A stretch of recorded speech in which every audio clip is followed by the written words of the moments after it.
Welcome to Naveen way study best way the content of study. मेरे प्यारे साथियों, मैं नवीन कुमार आप सभी को स्वागत करता हूं नवीन वे स्टडी में। दोस्तों, कल के क्लास में हम आपको परावर्तन बता दिए थे। आज हम चर्चा करेंगे दर्पण के बारे में। तो चलिए, जो पिछला क्लास नहीं किए हैं जाकर कर लीजिएगा, जिससे यह क्लास आपको समझ में आएगा। तो चलिए दर्पण को समझ लेते। दर्पण क्या है? दर्पण देखिए, चिकना तथा पॉलिश की हुई सतह होती है जिस पर आपतित प्रकाश किरण को परावर्तित कर देती है। मतलब जो किरण, प्रकाश किरण आने वाली किरण क्या करती है? लौटा देती है।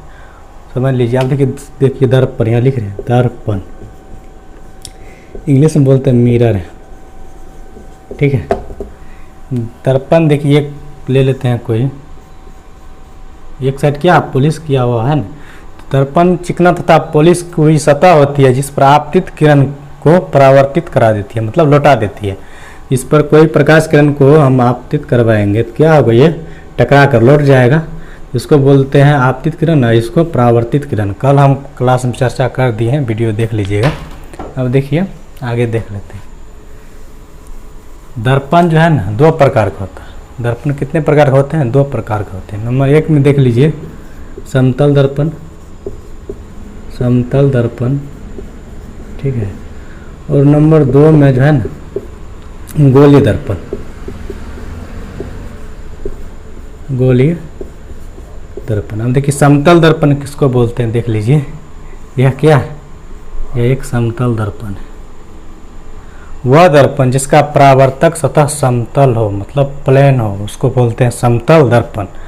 अब देख लीजिए, आप अपना घर में शीशा देखे होंगे जिसमें आप चेहरा देखते हैं, वो भी एक समतल दर्पण है। तो वह देखिएगा शीशा में एक साइड क्या पेंट किया हुआ रहता है या पॉलिश किया हुआ रहता है। यदि आप उस पॉलिश को मिटा दीजिएगा तो आपको चेहरा दिखाई नहीं देगा।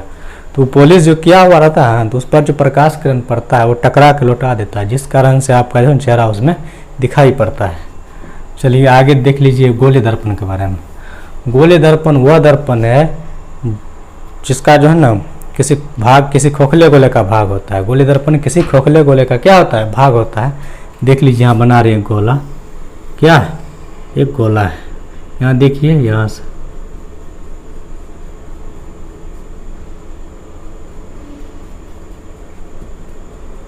अब देखिए यहाँ दो भाग में इसको बांट देते हैं। किसी खोखले गोले का भाग होता है।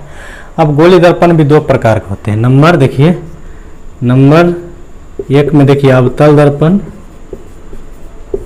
अवतल दर्पण, और नंबर दो में उत्तल दर्पण। गोलीय दर्पण भी दो प्रकार के होते हैं, एक अवतल दर्पण, एक उत्तल दर्पण। हम देखिए अवतल दर्पण किसको बोलते हैं? वह दर्पण, वह गोलीय दर्पण जिसका परावर्तक सतह क्या धसा हुआ भाग हो, मतलब ये गुफा के रूप में हो। तो ये क्या परावर्तक सतह धसा हुआ है ना, तो ये हुआ अवतल दर्पण, अवतल दर्पण। अब देखिए यहाँ धसा हुआ कैसे है?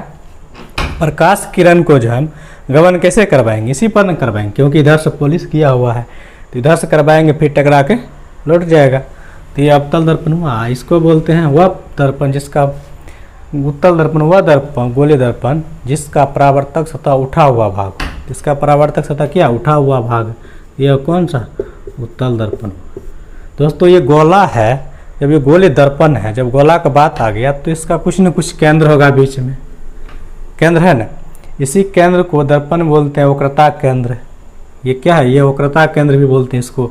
अब यहाँ से यहाँ तक की दूरी को गोला में क्या बोलते हैं? त्रिज्या बोलते थे। तो यहाँ बोलेंगे वक्रता त्रिज्या बोलेंगे, ठीक है।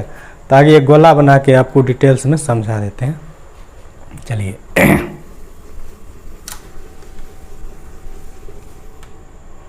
चलिए यहाँ बना रहे हैं गोला।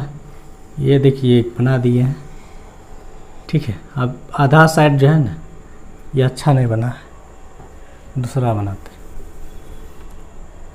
ये गोला, ठीक है। अब एक साइड यहाँ से पॉलिश कर देते हैं, पॉलिश कर देते हैं। ये गोला जब आ गया तो यहाँ इसका कुछ न कुछ केंद्र होगा, केंद्र होगा ना।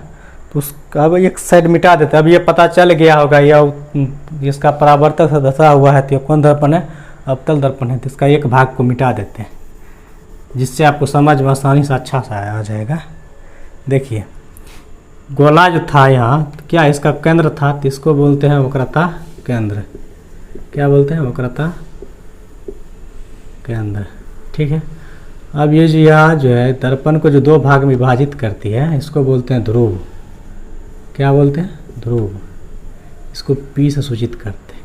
ये जो है ना वक्रता केंद्र और ध्रुव के होते हुए जो रेखा गुजरती है उसको बोलते हैं प्रधान अक्ष, प्रिंसिपल एक्सिस। क्या बोलते हैं? प्रधान अक्ष। इसको बोलते हैं प्रधान अक्ष। ठीक है, इसको क्या बोलते हैं? प्रधान अक्ष। अब देखिए यहाँ C से सूचित करते हैं।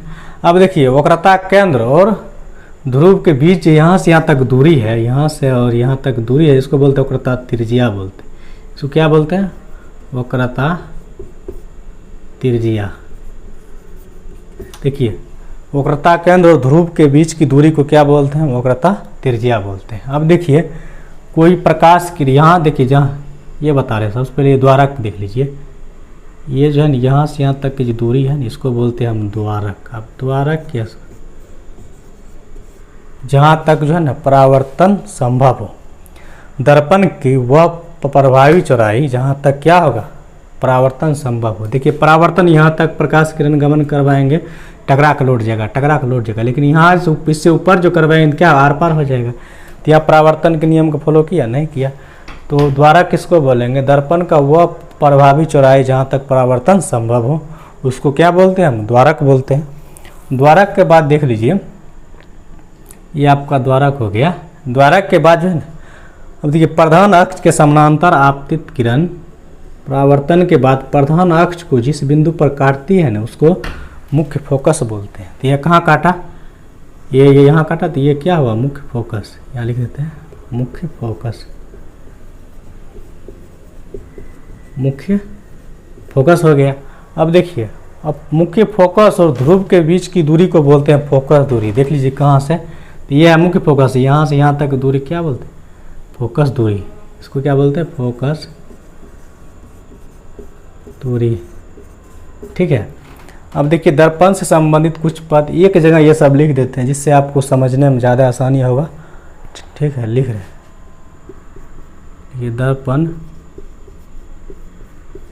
से संबंधित कुछ पद। अब देखिए पद क्या सब है? वक्रता केंद्र है नंबर 1 में, वक्रता केंद्र। ठीक है, अब देखिए वक्रता त्रिज्या है। क्या वक्रता त्रिज्या है? नंबर 2 में क्या है? वक्रता त्रिज्या के बाद क्या है? ध्रुव है। ध्रुव के बाद क्या है? द्वारक भी है। द्वारक के बाद देखिए ये क्या है? मुख्य फोकस।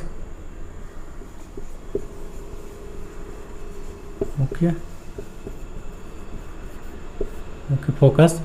उसके बाद मुख्य फोकस के बाद क्या है? फोकस दूरी है।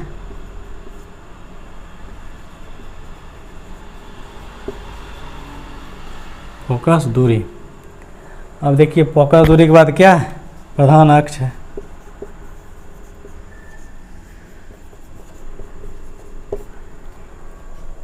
आई होप कि आप सब समझ गए होंगे। तो देखिए हम आपको जो है ना फिजिक्स हो, केमिस्ट्री हो, मैथ हो, बायोलॉजी, आपको एक छोटे छोटे टॉपिक पर डिस्कस किया जाएगा। आप जो भी एक भी देखिए दर्पण में कुछ भी छूटा नहीं छूटा, इसी तरह एक एक बिंदु पर आपके साथ हम डिस्कशन करेंगे। जिसको समझ में नहीं आएगा वो पिछला क्लास देख लीजिएगा, ये भी समझ में आ जाएगा। तो चलिए, और एक काम और आप लोग कीजिएगा, इस चैनल को ज़्यादा से ज़्यादा सब्सक्राइब कीजिए, लाइक कीजिए और दोस्तों के पास शेयर कीजिएगा, क्योंकि लाइव का पोर्शन मिल जाएगा तो आप लोग के साथ हम लाइव भी क्लास लेंगे, जिससे आप जो भी डाउट होगा आप तुरंत पूछ लीजिएगा, हम फिर आपको जवाब दे देंगे। चलिए और मिलेंगे नेक्स्ट क्लास में, तब तक के लिए जय हिंद।